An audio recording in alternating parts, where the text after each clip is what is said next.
मुरुड उपनगरातील वाहन चालकांना दिलासा देणारी बातमी आहे। गेले अनेक वर्ष साकीनाका ते कुर्ला 44 फूट रस्त्यांचे रुंदीकरण अंतिम टप्प्यात पोहोचले आहे। कुर्ला अंधेरी रस्त्याला पर्यायी रस्ता असलेल्या या रस्त्यावर अनेक बांधकामे उभी राहिल्याने हा रस्ता अगदी अर्धा झाला होता। त्यामुळे हा मार्गावरून वाहन चालक ये जा करणे टाळत होते। मात्र आज स्थानिक आमदार दिलीप लांडे यांनी स्वतः जेसीबी वर उभे राहून ही बांधकामे तोडली। हा रस्ता पूर्ण झाल्यावर कुर्ला ते साकीनाका चालत 20 मिनिटात गाठता येईल, तर वाहने त्याही पेक्षा लवकर इथून जातील आणि मोठी वाहतूक कोंडी कमी होईल, अशी शक्यता आमदार दिलीप लांडे यांनी व्यक्त केली आहे। आपण पाहिलं असेल गेले अनेक वर्ष कुर्ला अंधेरी हा रस्ता सुधारला नव्हता, रुंदीकरण झालं नव्हतं। परंतु लोकांनी विश्वास ठेवल्यानंतर सर्वात पहिलं प्राधान्य दिलं की चांदिवलीतील रस्ते चांगले झाले पाहिजेत। आणि रस्ते चांगले करत असताना महानगरपालिकेच्या नियोजन विभागाने जे नियोजित केलेले रस्ते आहेत तेवढे रुंद पण झाले पाहिजेत। म्हणून सर्वात पहिला कुर्ला अंधेरी घेतला, तो आपल्या आंतरराष्ट्रीय विमानतळाला जोडतो म्हणून तो सर्वात पहिलं प्राधान्य दिलं।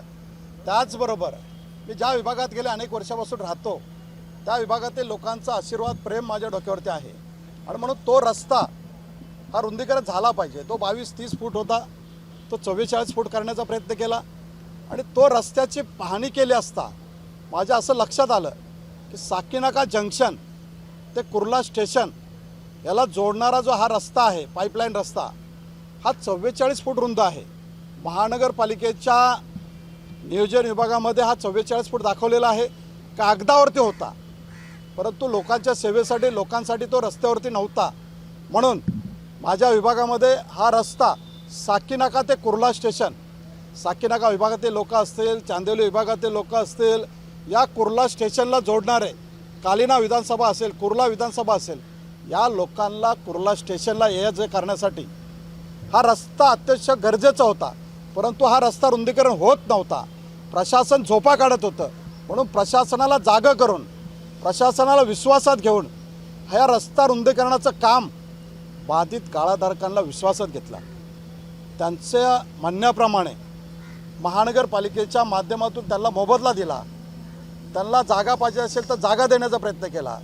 अशा पद्धतीने सुविधा देऊन, गाळेधारकांना पण विश्वासात घेऊन, महानगरपालिकेला बरोबर घेऊन हा रस्ता रुंदीकरणाचं काम सुरू केलेलं आहे। आणि आपण जे विचारलं की जेसीबीवरती का चढावं लागतं, प्रशासनाला मनोबल देण्यासाठी, प्रशासनाला बरोबर घेऊन चालण्यासाठी आणि प्रशासनाची जिम्मेदारी त्यांना दाखवण्यासाठी जेसीबीवर चढून माझं स्वतःचं जे कर्तव्य आहे, लोकांनी जो विश्वास ठेवलेला आहे तो विश्वास वाढवण्याचं काम करतोय। या रस्त्याच्या रुंदीकरणामुळे कुर्ला अंधेरी जी अगोदरची वाहतूक कोंडी होती त्याचं रुंदीकरण झालंय, तिथे कमी होईलच। पर्यायी रस्ता असेल हा साकीनाक्यावरून कुर्ल्याकडे जाण्यासाठी सर्वात अतिशय महत्त्वाचा, गोरगरिबांना आपल्या घरापर्यंत वाहतुकीत अडथळा न येता पायी चालत जर बोललं तर कुर्ला स्टेशन ते साकीनाका जंक्शनपर्यंत 15 ते 20 मिनिटापर्यंत पायी चालत जाऊ शकतो। त्या दृष्टिकोनातून हा रस्ता कुर्ला स्टेशन ते साकीनाका जंक्शनपर्यंत गोरगरिबांना रोज आपल्या पोटासाठी नोकरीवर जायचं असेल, ऑफिसला जायचं असेल, या दृष्टिकोनातून हा रस्ता अतिशय महत्त्वाचा आहे। आणि म्हणूनच गोरगरिबांच्या भावना घेऊन या ठिकाणी हा रस्ता रुंदीकरणाचं काम सुरू केलेलं आहे। जेसीबी पे चढ़ने का मतलब है कि मेरे महानगरपालिका अधिकारी को साथ में मैं हूँ।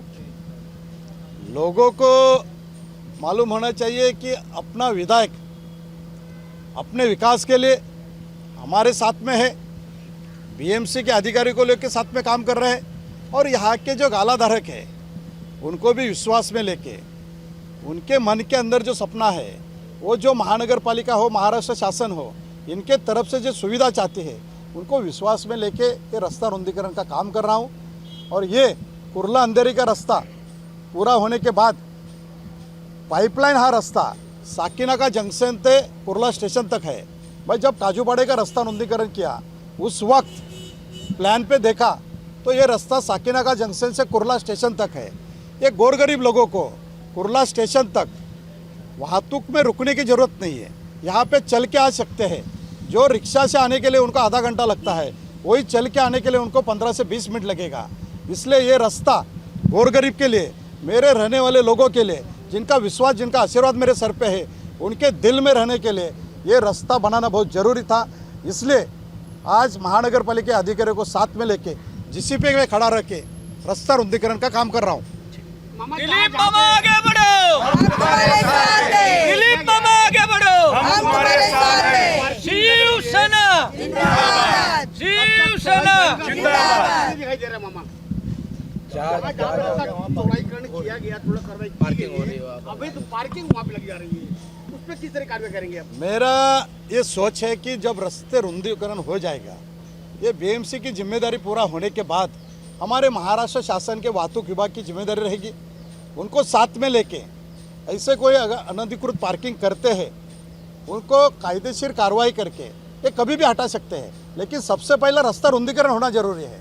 तो रास्ता रुंदीकरण करने का काम कर रहा हो। लोगों को लगता है कि अगर ट्रैफिक हटाना चाहिए, अनधिकृत पार्किंग हटाना चाहिए, वो भी महाराष्ट्र शासन के वाहतूक विभाग के पुलिस को साथ में लेके, जैसे बीएमसी को साथ में लेके रास्ता रुंदीकरण कर रहा हूँ, उसी तरह हमारे महाराष्ट्र शासन के वाहतूक विभाग के पुलिस को साथ में लेके वो जहाँ पे अनधिकृत पार्किंग है वो भी हटाई जाएगी। बहुत बहुत धन्यवाद।